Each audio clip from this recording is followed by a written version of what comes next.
All right. Welcome Yeah. to Rich Conversations. Today is going to be an excellent episode. We have a data scientist here named Vlad Yashin, and he's all the way in Hamburg, Germany. Welcome to the show. Yo, thank you, Rich, for invitation. Yeah, Nice to see you.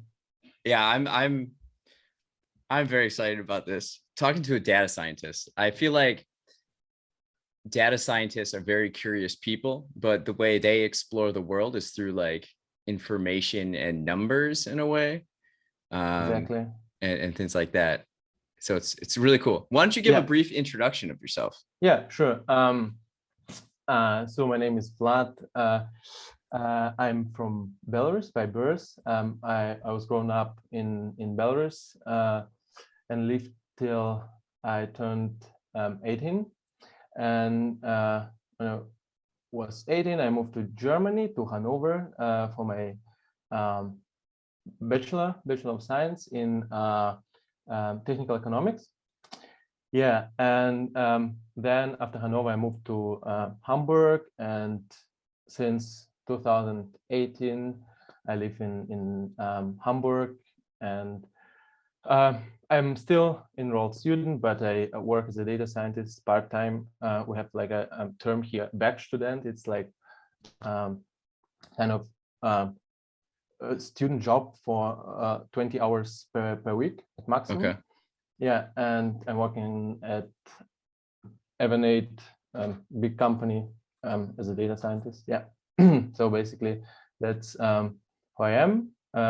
I'm very curious in all different ways.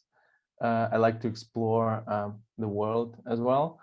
And yeah, actually, on this point, I would like to express gratitude to my parents, because my parents and grandparents, because they gave me that kind of they rose me up really in a very, very, very good way, and that's the thing I appreciated most by now. Yeah. Yeah. Is that like your family helped you kind of pursue or figure out what you were passionate about? Exactly, because the city where I'm from Mhm. were like very traditional, I would say, Okay. and it's not very common that people go outside the country to study abroad or to work abroad or doing whatever like abroad the country. It has different reasons, but yeah, my people were my parents are really supportive, and that's that very that's a very important thing in terms of development of a personality. So yeah. That's great to hear. That's really interesting. Mhm. It's very interesting. Tell me more about growing up in Belarus. Belarus, yeah, yeah. Yeah. It's like an Eastern European country, correct? Exactly. The country is located between Poland and Russia and Ukraine, Lithuania in northern, and yeah, we are very hospitable people. We are really very open-minded people, and we have really in our language we say like warm heart Okay. to another people, to foreigners, and even between ourselves. We are very traditional, I would say. Uh, it I've noticed it only when I came to Germany, how traditional um, are we, like Okay. in and it, yeah, it has a lot to do with our history, and it's not only positive. We have like some bad examples as well of bad traditions, to my mind. And yeah, also I don't know, people don't speak English that well in Okay. Belarus. So everyone learns English, but because of lack of experience abroad, or like with um, external, let's say external companies from Okay. abroad, yeah, um, they don't speak English pretty well. But we're very skillful technically. So the best In Belarus? engineer, yeah, the best engineer, not the best, but like on average, engineers, all the programmers, all the computer scientists, all the data scientists or whatever, like really high skilled. Maybe it's because we have to crack everything, just not to pay for something, you know. Yeah, yeah. That's how it That's we how did it it usually starts. exactly. And then when you start cracking and say, oh, okay, it works, and then you go further and further and further, and at a specific point, you reach some kind of you know, this imagination, this mindset of deconstructing things Yeah. in a very little pieces, and the same can be applied to problem solving. For example, you have a Ne- big problem, and then you deconstruct the problem into small pieces so that it's not a huge problem anymore. And that's what I seen in Belarus, and I don't see that much, for example, in Germany. The biggest point. Interesting. Yeah. You mentioned the history of Belarus. Yeah. Who are like, what are like three names of people that are very highly revered there, like historical figures? Historical figures. It's a pretty painful theme, but I would say Kastus Kalinowski. Okay. It's a pretty pretty popular person. Janka Kupala is a writer, and if we name typical Belarusian, probably Vladimir Karatkevich as well. It's also a writer. Yeah, but we don't have that much historical, like that much historical personalities that are really like well known for other countries.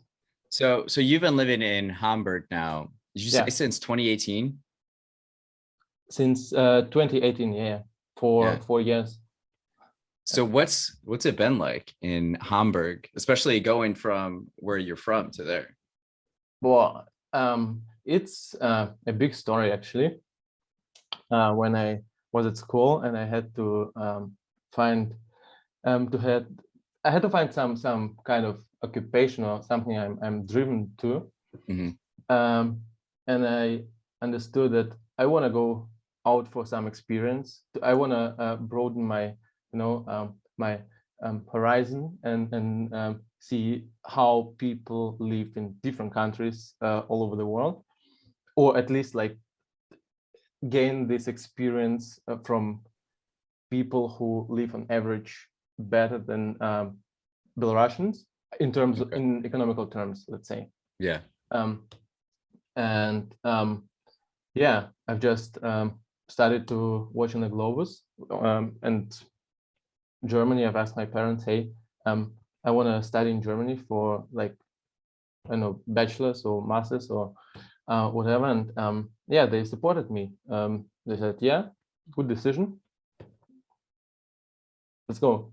And for my father, it was pretty easy. And he was very supportive, but my mother was like saying all the time, hey, you're going to Germany. Why? What did you forget over there? Like, and it was pretty, yeah, but back to Hamburg. It's pretty, people are different, definitely, than Belarusians, where people are on average colder. Okay. It means that people keep the distance all the time, and that's very interesting in terms of social constructs. For example, you cannot make some friends within like a month here, because people keep the distance, and you go outside to drink some beers, you enjoy time somewhere, partying or studying or whatever. But it's a very difficult way to be close to a person. Interesting. Yeah, and it's exactly the opposite in Belarus. Like, where a bit more open-minded, and if we say like it's easier to get connected to a person in Belarus rather than in Hamburg. Yeah, they are pretty straightforward, I would say. Okay. So if they don't like you, they say we don't like you. No, but it's a good thing to learn also, for me, for example, because in my culture we cannot say no. We say yeah, I will help you, even if you are tired, if you are broken, or you have no time, no money, nothing. You go, yeah, sure, we'll help you. It's okay. Yeah. So it's a bit it's about self-care in the first line, to find this border between really, okay, I can help, or no, I want to stay at home and do my stuff, and I don't know, cure myself from something. So what are the differences between Hamburg and other German cities? As I've mentioned, people are colder in the northern. Maybe it's because of lack of sun. Okay. And people in Munich, for example, in the south, are more open-minded and more similar to Belarusian people. Okay. Yeah. Also, I don't know. In general, Germans drink, for example, a lot of beer. They have a lot of good beer here. They, I don't know. They, yeah. It's actually not that much differences. Maybe some dialects within Germany. Okay. Yeah, but not that much, or like so that I've noticed. Yeah, I feel like Munich seems different than Berlin and Hamburg. Berlin and Hamburg seem very commercial oriented. Or sorry, my internet connection. Oh yeah, it seems like Berlin and Hamburg are more commercial driven. Yeah. Okay. How would you describe Berlin? What do you think of Berlin? Berlin, it's Berlin is not a German. It's not Germany at all. It's like international. Yeah, it's Berlin is if you want to visit Germany, like real Germany, and you visit only Berlin, it's not the same. It's not the case. It's more international. It's more diverse. It's more people speak English rather than German. Okay. In Berlin, people are more I don't know, are more international, from all over the world, and that's for example completely different story rather than for example if you visit some countryside area in Bavaria, in like close to Munich, somewhere in Alps. Completely different. So yeah, that's it basically. Also, this the scene in Berlin is a bit different rather than in Hamburg, for example. So more restaurants that serve some international food, more international activities rather than typical German some activities, let's say. Yeah, that's how I would describe it. What would you say Hamburg is best known for? Okay, that's a pretty good question. Definitely, it's Hamburg's port. Yeah, it's like the biggest port in Europe, right? Yeah, or in the EU. Yeah. Very beautiful port with a lot of ships and containers, and there are a lot of not festivals, but a lot of activities and some cool stuff around. Also, Elbphilharmonie, it's a big philharmonic, also in the port. Probably if you Google Hamburg, the first picture you will see is Elbphilharmonie. I'm gonna do that right now. Okay.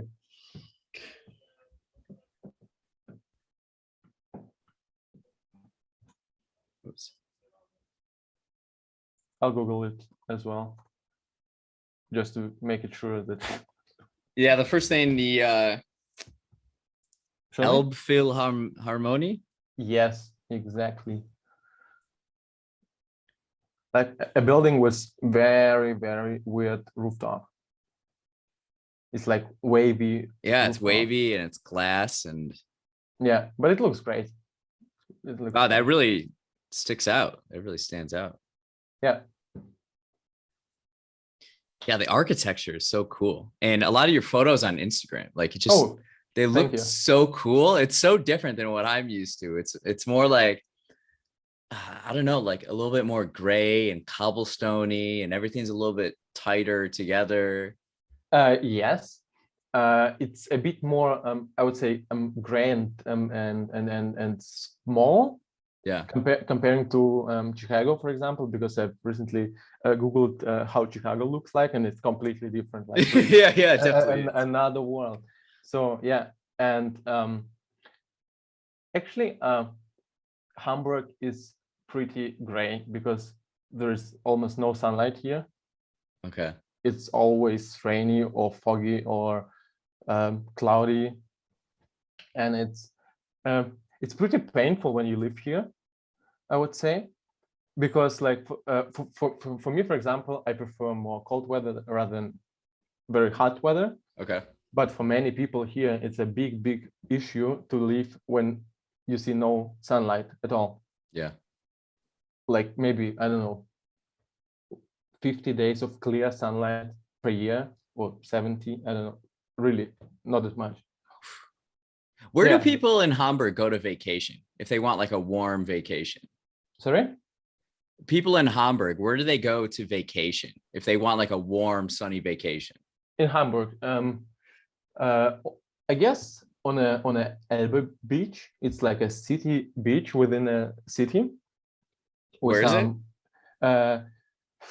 Elbstrand, the name in German. It's a beach in front of a port, actually. So you got a beach there in Hamburg that Yeah, people go yeah, to. Okay, yeah, I see it. yeah. And some I people see that you swim. got like all the containers and things Yes, sticking out in the water. Yeah. it's exactly in front of, it's like, I don't know, 200, 300 meters away from big containers and docks and stuff. So it's but it's pretty interesting scene. So you when you lay on the beach, you see a lot of interesting like um, ships with some containers on them, and you try to guess like Yeah. where is it from, like China or Taiwan or US or whatever. So Oh, it's interesting. pretty fun. Yeah. Or some parks. People go take some grills, beers, and sit in the parks and enjoy the weather, play some volleyball or football. Yeah. So if someone had one day to spend in Hamburg, what would you have them do? Recommend Um, them. okay. I would say in the first line, visit Happen City. It's a very beautiful place in a port where you can find a lot of cool architecture buildings, like really good architecture that was constructed and designed by young engineers from the university. So it looks really nice. The landscape architecture is cool too. Yes, yes, yes, yes. It's wonderful. Um, then probably visit Reeperbahn at night. It's the main party street with a lot Yes, of, I was gonna ask you about yeah, this. lot of pubs and a lot of cafes and clubs and stuff. So it's really it was really nice before Corona started, Yeah. and then everything died out for almost 2 years. And since, I don't know, I guess since 1 month, they're more or less opened, Okay. but it's not the same as it was before, with a lot of international tourists and Yeah. people shout and scream. And I was working actually on the Reeperbahn Okay. for 4 months in a hostel on the reception. That was not the most horrible, but one of the most horrible experiences I've ever had. So and basically my boss put me almost always on the weekend. So it was Okay. Friday, Saturday, Sunday, where the most crazy people move in and move out. Mm-hmm. And it was insane. Basically, Friday evening, a lot of people from England, from London, from Birmingham, Manchester move in. They come come to reception, say, hey, where can we buy beer? I say, yeah, here's a store like over the street, across the street, and you go and like 5 minutes. 10 minutes later, they come with a big box of beer. I don't know, 20 bottles or 30 bottles, and they were 3 or 4 guys. They come back 20 minutes later. They ask, oh, but where can we buy more beer? Because it was almost empty in the store, and it's crazy.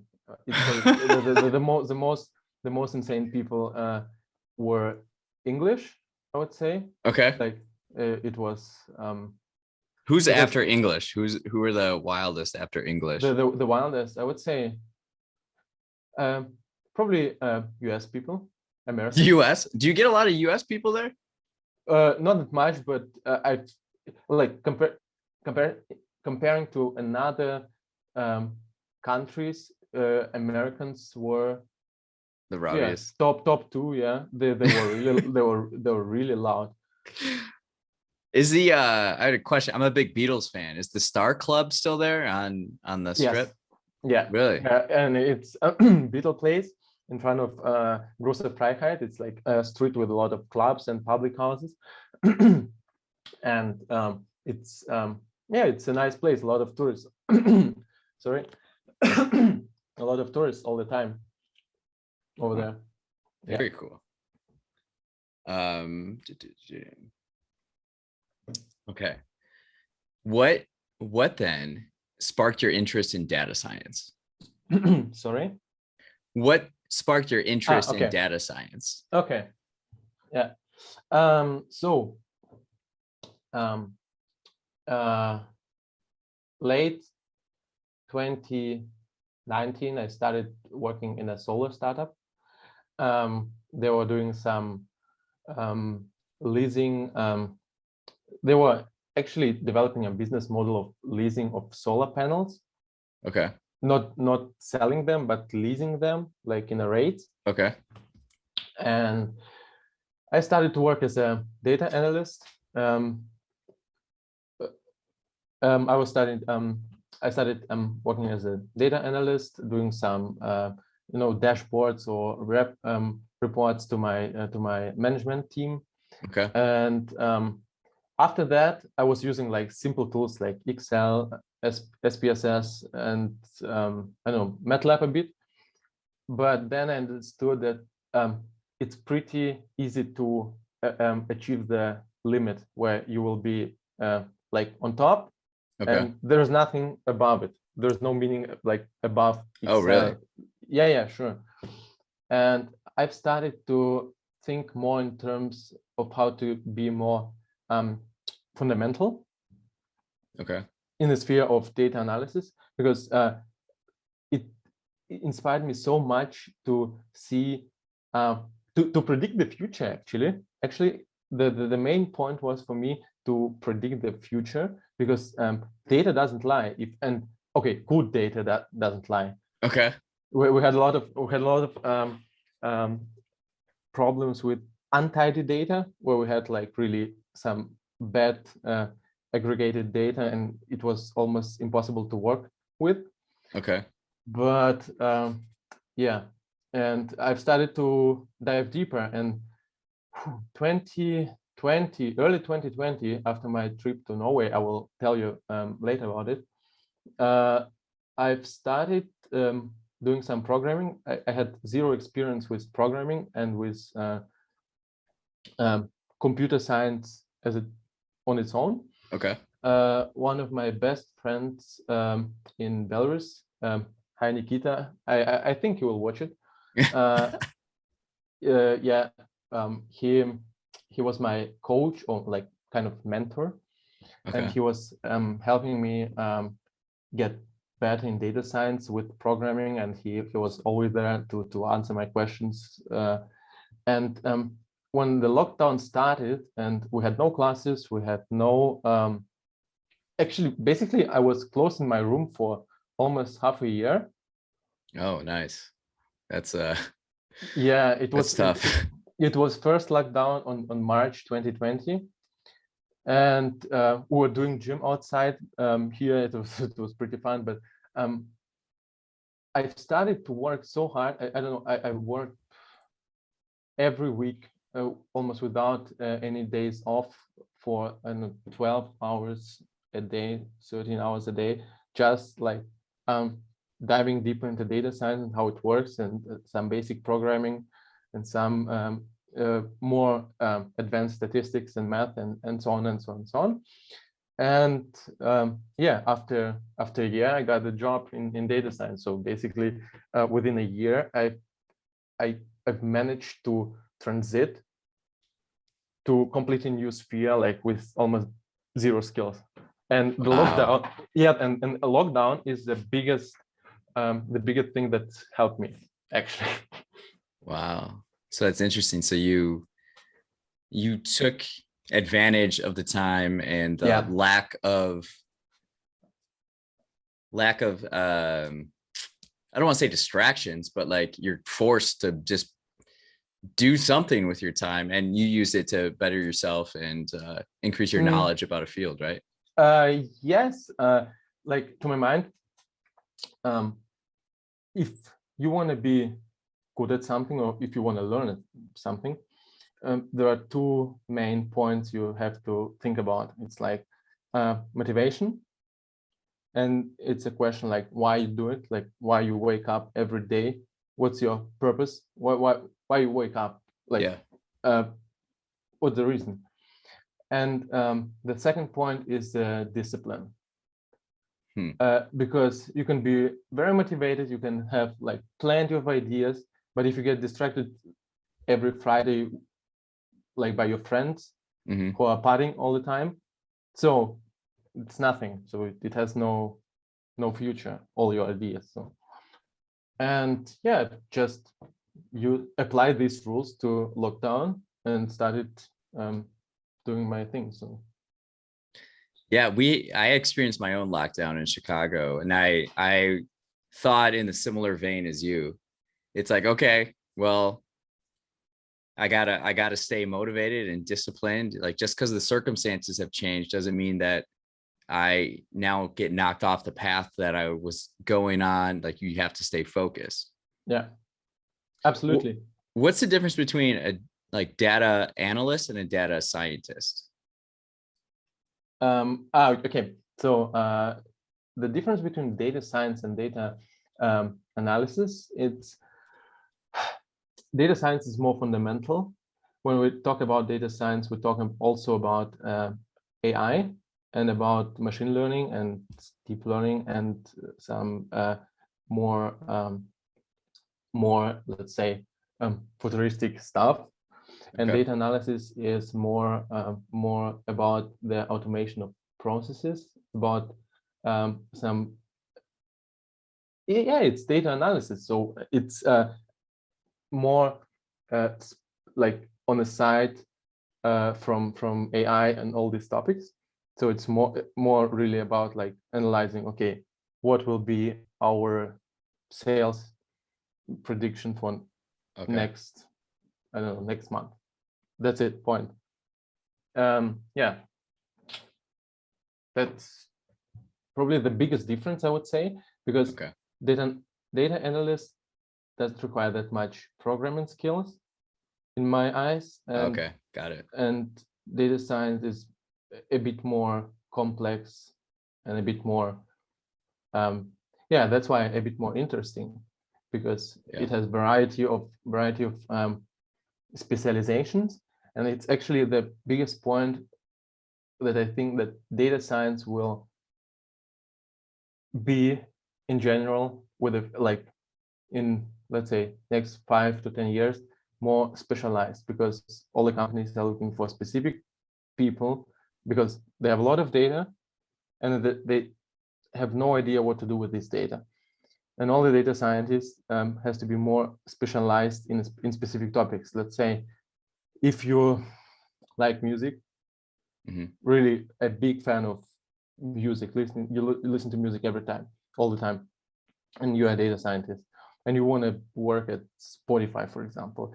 So then you have to get a very strong fundamental understanding of how music works on a really technical, deep level.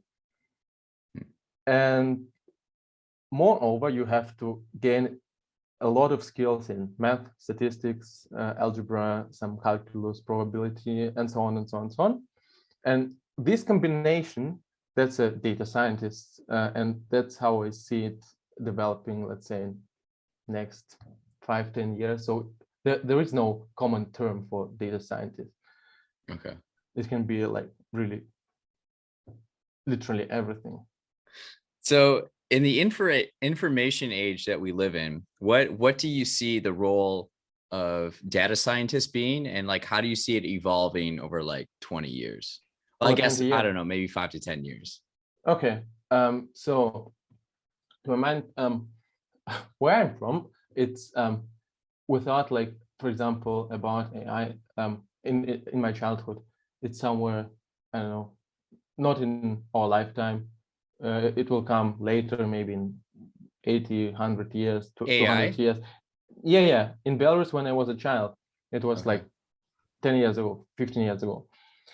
And by now, it's a part of our everyday life. It's everywhere. It's basically all your recommendations on Amazon, on Netflix, on Spotify, it's AI. Self-driving cars, it's AI. Basically everywhere. And it will be a part of our life in the next 20 years, for sure, even more and more, and in different spheres, like from e-commerce to healthcare, or to, I don't know, automation or automotive industry, like everywhere. I think biotechnology is a big point where a lot of AI and data science will be used to gain information about like your health conditions and trying to predict some diseases you can have, or some genome operations, so in this sphere. And I think that a lot of professions will die out, but I think way more will appear with the help of AI and data science. Yeah. Can you define AI? Like, I feel like a lot of us, we hear about AI, but what exactly is, like AI? Okay. So in my eyes, and like my definition, AI is give me a second. I'll try to formulate it in English because I didn't speak English for a long time. Yeah, no worries. So basically AI, it's nothing else than computer who learns on a data to predict some values, to cluster some results, and based on the basis of this result of these predictions, try to implement some solutions, let's say, or try to going further and further. So basically, to my mind, the best example of AI as a complex system is computer vision system of Tesla, autopilot. That's the best example of AI and what is it all about. Have you rode in a Tesla before? Yeah, once in Norway. What did you think? Nice car, smooth, very silent. Like it's you don't hear it at all. It's insane, and it's very high tech, I would say, very high tech in comparison to another cars. Do you think, how far away do you think Europe is from having like automated cars?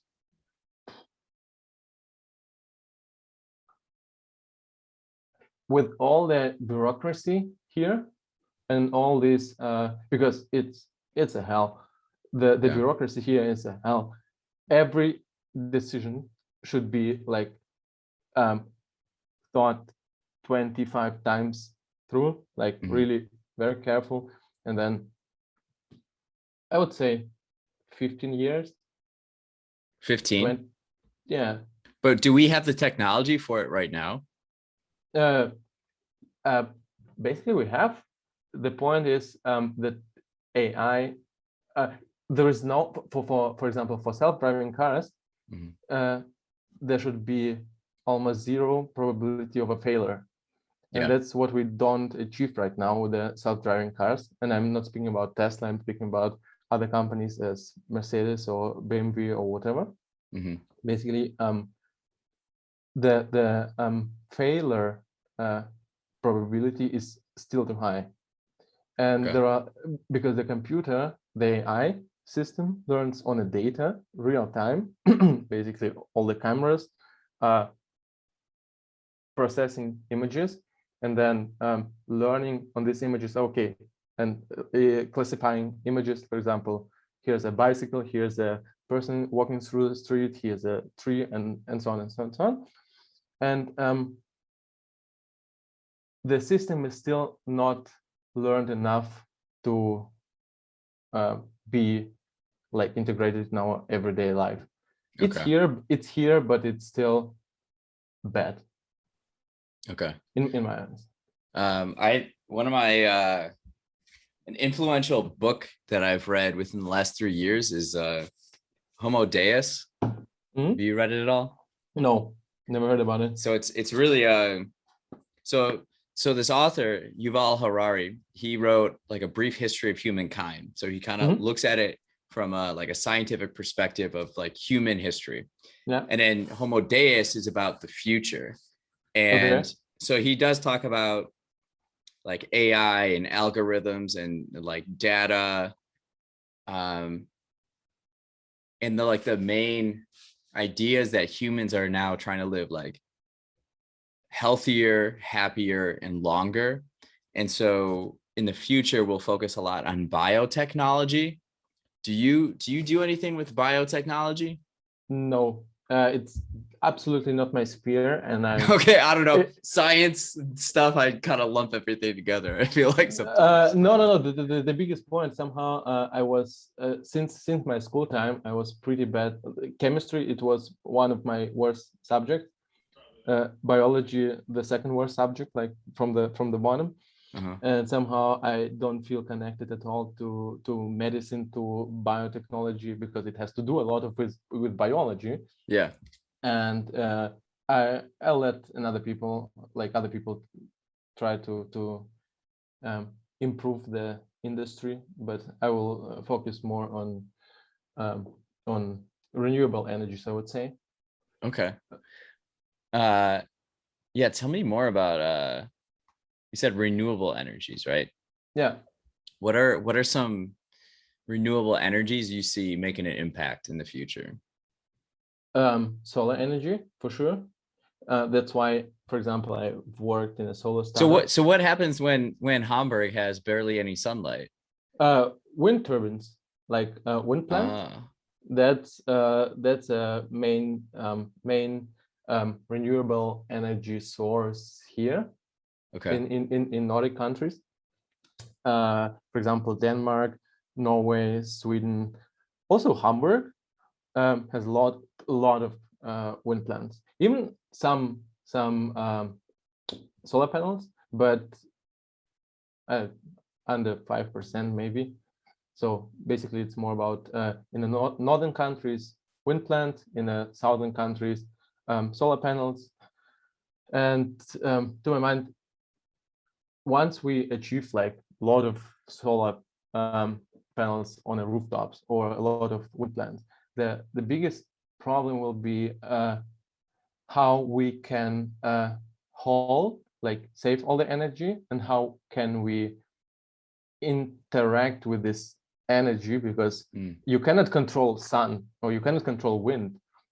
And the point is, two painful points will be storage, energy storage, and integration, and energy integration, basically about like something like smart grids, where supply and demand of different households will be merged, like on a in a system.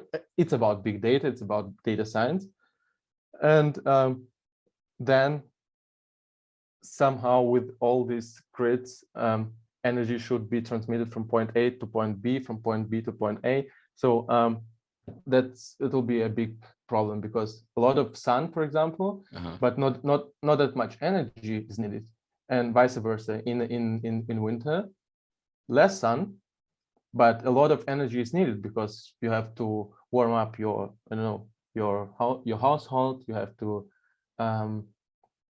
you need more light, you need more, you stay more time at home, and basically that's that will be the biggest point, I would say. Interesting. So how far away are we from that, where like renewable energy is part of this like smart grid? Oh, pretty far away.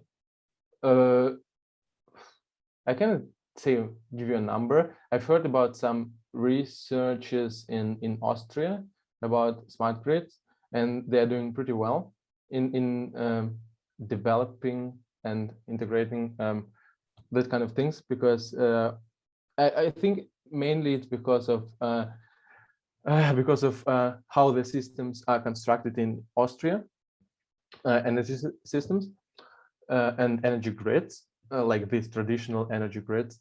But I don't know, 20 years as well, 30 years maybe, 40 years. It's a very complex problem and very complex sphere. It's very interesting, and I want to be a part of it as well, one day maybe. But yeah, it's very, very complex. What excites you coming up within the next 5 years? Sorry, I because of internet connection. Can you repeat your question, please? Yeah. What's something that excites you that you see happening within the next 5 years? What excites me? Definitely new jobs that will be here that we've never seen before. And that's something that I'm really happy about. Of course. What kind of jobs? I don't know. Let's say we were talking about smart grids, and let's assume that it will be a trend, more or less, if we have renewable energies. For example, here in Europe, it's a big goal to be 100% on the clean energies, like renewable energies, in 2050. And if you want to be like completely zero carbon dioxide, like zero emissions country, you have to deal with energy consumption, supply, demand, and all these integrations and stuff. And if we're taking smart grids, plenty of jobs. You have to design, like, for example, system engineer for smart grids.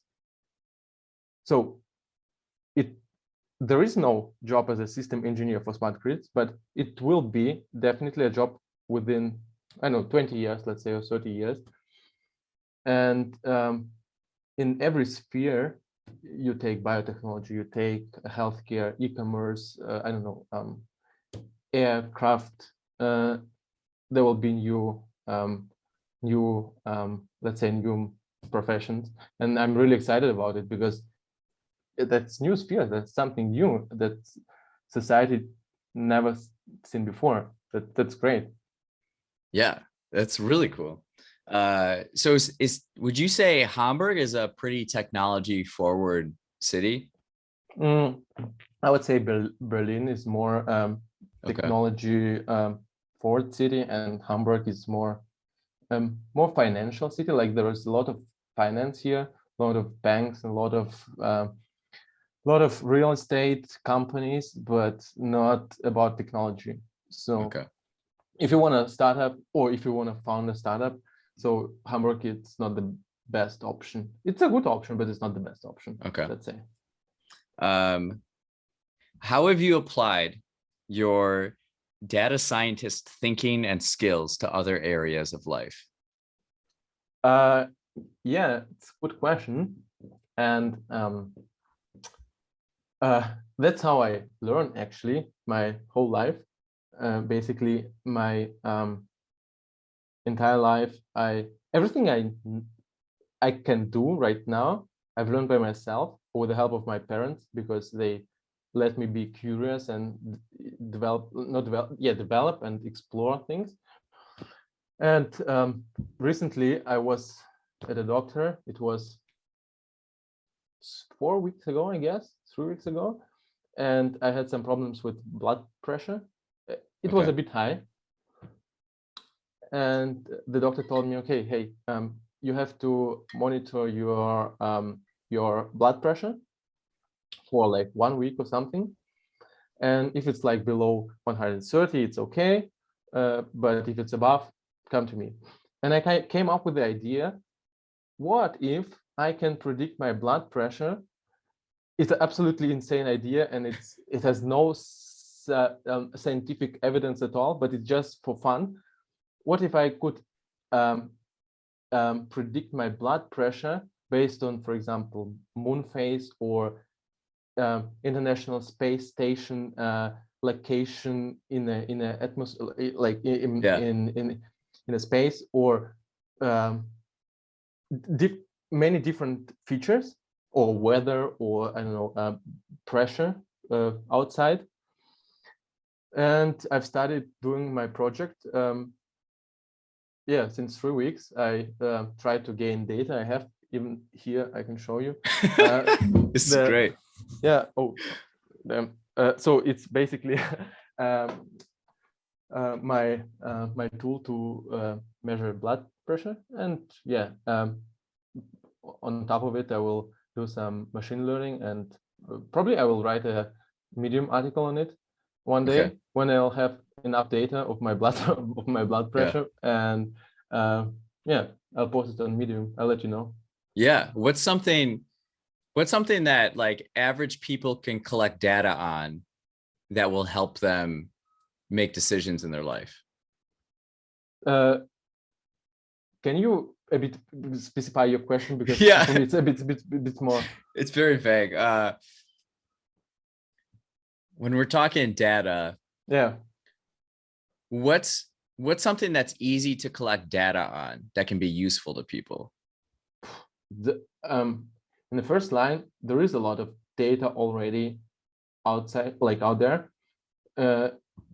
One more example, everyone uses Spotify, a great platform, super application. Yeah. And they have API, so you can access your data and see your playlists and a lot of parameters about songs you are listening to. And where is this? So if I pull up the app right now. No, it's an API, and it's like a bit more programming side of a question. Spotify API, if you Google it, you will find it's like a Spotify tool for developers. So they can access data from Spotify and use it in various ways. And that's how, for example, I've analyzed my Spotify playlist music trends taste. And basically, I wanted to answer the question, do I listen more melancholic music in the winter rather than in summer, for example? Or how many songs I've added in December comparing to August. And there is a lot of data out there already. They do that end of the year thing. Spotify does that like end of the year thing where they show you like your top listened to songs. Is that Is that different than what you're saying? Like what you're saying, you can go even deeper on this, right? Yes, but what they are doing, it's basically almost the same. Okay. Almost the same, but with a very short, very, very beautiful cover on top of it. Okay. Yeah, but what I'm doing, it's basically the same. Do you wear a smartwatch? No, I'm still old school. Yeah. But smartwatches is also a great source of data. Yeah. And as I said, you take this tool to measure blood pressure. Mhm. You do it like 1,000 times, and you have data for enough data to start some project with, you know. Yeah. And everything can be transformed to data. You open your window, you look how many cars are going from left to right and from right to left. You calculate, you make some differences, and that's the data. And then you apply like some filters, you do some feature engineering, and that the most fun part of data science and of this kind of statistical thinking and trying to deconstruct problems on a really fundamental low level, so that so that it can be transformed to something new. That's the most fun part, and it's a good point to earn money also. Definitely there is a company out there, I don't know maybe what kind of company, but 100% out there, there's a company who will need this data about cars from moving from left to right and from right to left, and you can sell this data if you count it, and you can earn some money as well. I mean, that's you have to be also a bit creative, I would say. Yeah. What about this? What about this idea? Could you like say I live in Chicago. Could I go downtown and in the month of July take notes on all the types of people at Buckingham Fountain? Could I do something with that data? For sure. There's definitely a company who will need this data, or at least this art of concepting together this data. For sure. So 100%. I mean, so anything could become data. Yes. Wow, that's incredible. Yeah, that's the most fun part of it. All right, so switching gears a little bit. It seems like you've explored other European countries. What have some of your favorite places been and experiences? That's a good question. I like traveling. I'm really a big fan of traveling, and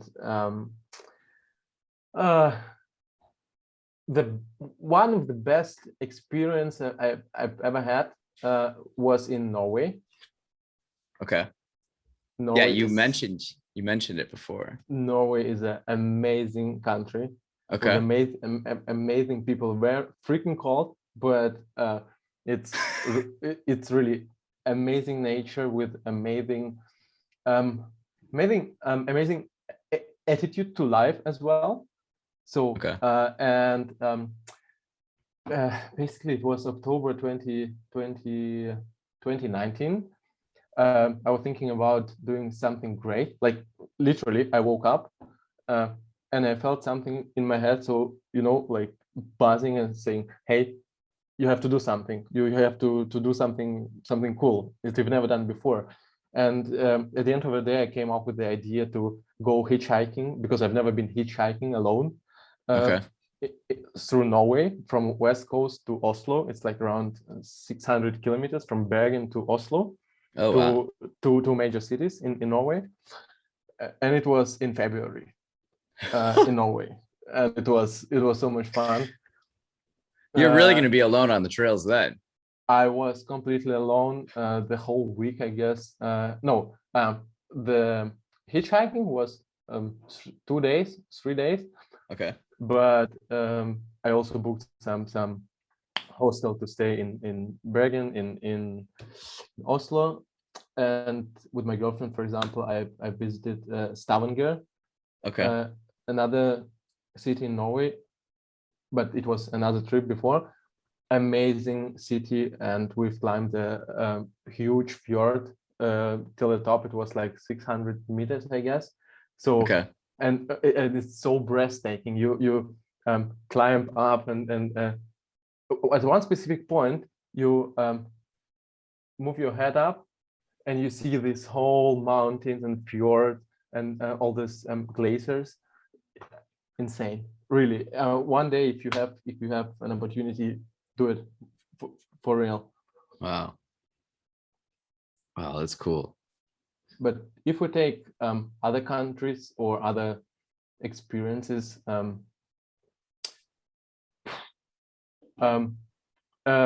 Netherlands are pretty nice. Okay. Very interesting country with its own some, let's say, culture and very interesting attitude to life as well. What's their kind of attitude towards life? Toward life, it's they're more relaxed, I would say. Okay. Probably it's also has to do with a weed legalization in there. Yeah. But people are really more relaxed and more calm. Okay. And you can see, and they're more international. They're really very diverse. For example, you can see a lot of couples. One is a black guy, and she is, for example, from I don't know, from Indonesia. Okay. Or white guy with some I don't know, Afro-American girl, completely normal in Netherlands. And at the first time I was really like, whoa, okay. So it's really, that's a lot of this in Netherlands, and that's not the common thing you can see in Germany, for example, and you can forget about this in Belarus. So Interesting. What are some other areas? some other areas, they have good painters. The Netherlands? Architecture, yeah, architecture Yeah. as well. Architecture, very nice. There is a one city in Netherlands, and it's called Delft. If you have an opportunity, Google it. Amazing, small student city. What's it? How do you spell it? Delft. Delft. And it's in a, actually I guess it's in the middle part. Oh yeah, I see it now. Amazing small student city in Netherlands. Very nice. Wow. To my mind, it's the most beautiful city in the whole Netherlands. Who? Where? Delft. Okay. The small Yeah, city. I have some photos up here. Yeah. Pretty cool.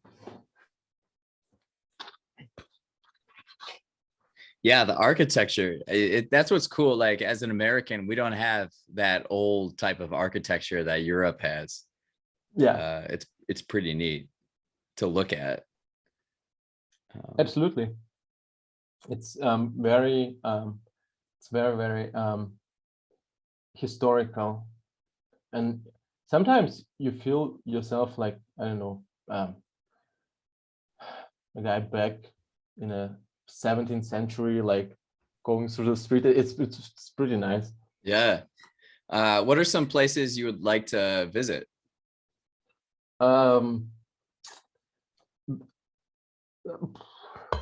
The first one would be definitely Iceland. Mm. And I want to see Northern Lights in Iceland. Okay. I'm pretty Nordic guy. I'm a big fan of Nordic. Yeah, you like these culture. these cold areas.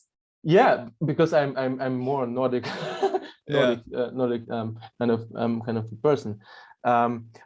Ireland on a St. Patrick's Day. Okay. I want to experience. I want to experience it. It's incredible. And if we talk about like warmer countries and warmer regions, it will be definitely Caribbean Sea. Okay. Jamaica, Cuba. Um, it's pretty interesting over there, I guess. I've heard many stories about Cuba and about Haiti and so on. And I'm really curious. I'm really keen to see and to visit it. But Yeah. it's a bit long distance from here. Yeah. And as a student, pretty unpayable, let's say. Yeah. We took a trip to Miami in May. Oh. And Miami's cool. The US, it's so large that you can get different climates in different areas, and big Cuban population in Miami. And yeah, it's like a totally different culture in Miami. It's pretty cool. Wow. A lot of it's like kind of like actually, when you talk about Hamburg being a port city and all these containers, that's very similar to Miami. Miami has just like, it's a massive port, and it seems like kind of like the hub of the Caribbean in a way. Yeah. It's pretty cool. Absolutely. It's definitely in my bucket list to visit US one day. And moreover, I wanna do like kind of round trip over the United States. You have a lot of cool places over there. Not only United States, also with some Canada and Alaska. But not in next 3 or 4 years or 5 years. Yeah. One of my favorite questions to ask. One of my favorite questions to ask, wrapping up here. What's something you're curious about recently?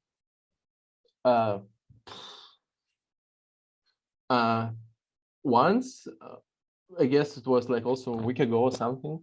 I woke up and I've asked myself, I have no idea why.